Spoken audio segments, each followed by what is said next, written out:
We fully agree. You make some great points. I think, we have a sense now that, your top education institutions are amongst the best in the world, in fact. And I just want to acknowledge some good points you've made there. I liked what our MC said. You were asked and you got a good laugh. You're most important. You said the New Zealand EU FTA. I sadly find that a little hard to believe. But what I do want to ask you is, we're so small. Is there nevertheless, putting the trade aspect to one side, is there a strategic, is there a geopolitical aspect to this trade deal for you as Indians? Well, we both got independence in the same year, 1947. We are both vibrant democracies. In fact, we also share the legacy of having come out of British rule and have been developing our economies. Of course, my constituency, just the one constituency that I represent out of 543 in India, has 60% of the population that you have over here. So there is huge difference in size and scale.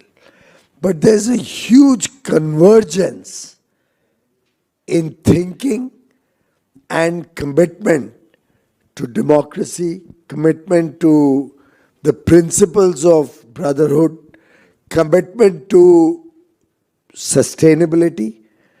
So in that sense, this is a relationship which has tremendous potential. Leave aside the size. Collectively we are big, right? The important thing is intent. The important thing is whether the small population of New Zealand can benefit from the large market in India.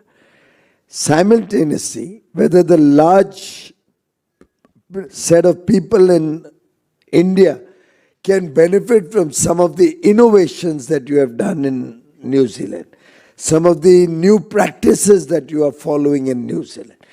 And just imagine, suppose you have a smart way of doing your kiwi farming.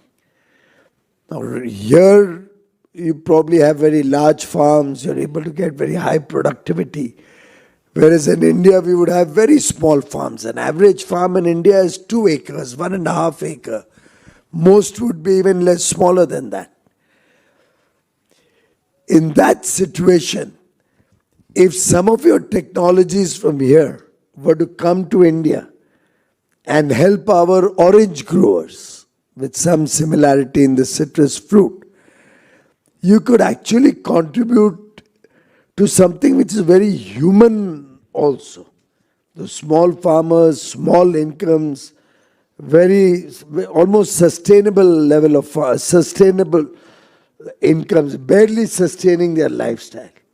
Sustenance farming is what you'll see in India, not commercial farming. Now, these technologies there can play a significant role. So it's not just about trade or immediate import-export. It's about also what you will be adding to human development over there. Similarly, you are an important maritime nation. India also has a huge coastline, may not be as big as yours probably, but there could be synergies in that cooperation and partnership. India is trying to develop a lot in the aerospace and defense sectors where we could work together with New Zealand. So I think there's a serious intent to expand the scope of our partnership from the small, what you were talking of, only 2% of your total exports go to New Zealand. It would be the same on the other side also. So I was also looking at my figures. Probably you are the 80th or 79th trading partner. But that didn't deter me from looking at you as an important trading partner. Also because it's so small, the delta of opportunity becomes large. If we look at it from that perspective, probably the growth we can achieve together, both sides, can also be large, because the small base gives us an opportunity to grow manifold. So I think, and I must say, of course, the two leaders, Honorable Prime Minister Lakshman and Prime Minister Modi, really went on, got together and became very close. And he's a very, very informal young Prime Minister. And I think I see tremendous potential also in the geopolitical partnership that is sought to be built between New Zealand and India. Great words. And Minister Macleay, briefly from you, where does an India-New Zealand free trade agreement sit in your priorities? Well, it's the number one priority we have. We said that the relationship with India would be a strategic priority, and that trade, of course, would be part of that. And it really is because when countries trade with each other, people grow the relationship that we need them to. And I agree absolutely with Piyush and everything that he said. And so, you know, we've put a lot of effort in both sides, the two governments. You've seen Piyush visit now with the largest ever business delegation to New Zealand. When our Prime Minister went down in March of this year, it's the largest business delegation we've ever taken anywhere in the world. You know, we celebrated the success of that with the launch of the negotiations. And so we're committed to continue to work at this. Just to follow on, opportunity is what we decide to make of it. You know, as a small nation, we have often traded more, bought more than our relative size would suggest. You know, with the US, we buy almost $8 billion worth of goods every year, services more.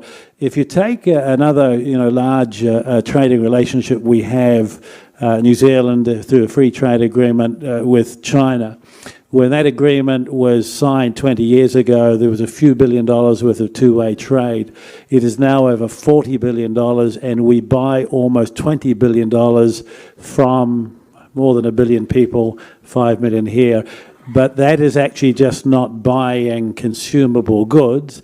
It is buying things that actually jointly have value added to them that are sent out to the rest of the world. And so that's the real opportunity that we have to share through a high-quality free trade agreement, that the businesses of India and the businesses of New Zealand will find ways to grow wealth, to innovate, to find solutions to the challenges that the world face and are willing to pay for, that actually today we can't even imagine. You know, this trade agreement is not about today or tomorrow or the next year.